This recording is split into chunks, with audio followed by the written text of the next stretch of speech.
Hi. My research paper will analyze the Presbyterian and Catholic missionaries who came to the American Southwest to evangelize the Navajo Indians during the latter half of the 19th century. The Presbyterians, who had the backing of the United States government, struggled with their attempts to convert the Navajo as they attempted to strip them of all their culture.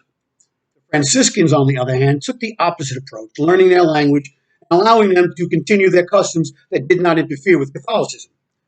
This method enabled the Franciscans to establish the first permanent mission to the Navajo people of New Mexico and Arizona. My paper will argue that the Catholic missionaries took more of a Christian approach than their Presbyterian counterparts and were more successful in their attempt to convert the Navajo to Christianity. The Navajos are the largest Indian tribe in the United States, numbering more than 200,000 in population. They reign over an area of about 25,000 square miles in northeastern Arizona and parts of New Mexico and Utah. For over 3 centuries, the Navajos have been pressured by missionaries to convert to Christianity. The earliest attempt to convert the Navajos came in 1627 when Spanish Franciscans constructed a mission at the Tiwa village of New Santa Clara. This mission produced very few conversions and was soon abandoned. During the next 2 centuries, the Spanish made several attempts to convince the Navajos to convert to the Catholic faith, but with little success. During the Great Awakening of the 1740s, many Protestant missionaries followed their Catholic brethren in their mission to evangelize the Navajo, to include the Presbyterians, Methodists, and Baptists, along with several other denominations. None of these groups were able to successfully convert the Navajos to Christianity as they had planned, and many of the missionaries had abandoned their attempts. Mexican cession gave the United States political jurisdiction over most of the Southwest, including the land occupied by the Navajos following the Mexican-American War in 1848.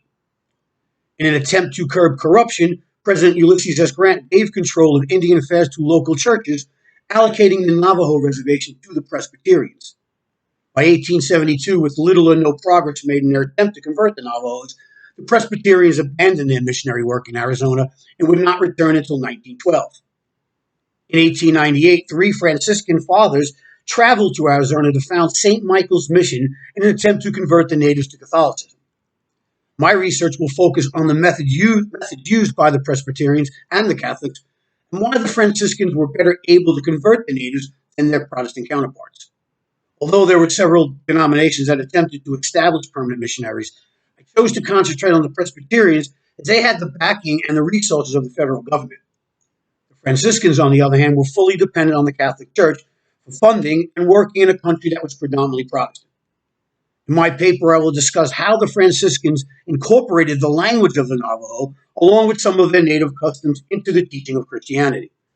In contrast, the Presbyterian missionaries forced the natives to abandon not only all of their religious customs, but their language as well. This policy of assimilation into American culture, by eliminating all elements of Navajo life, only alienated them.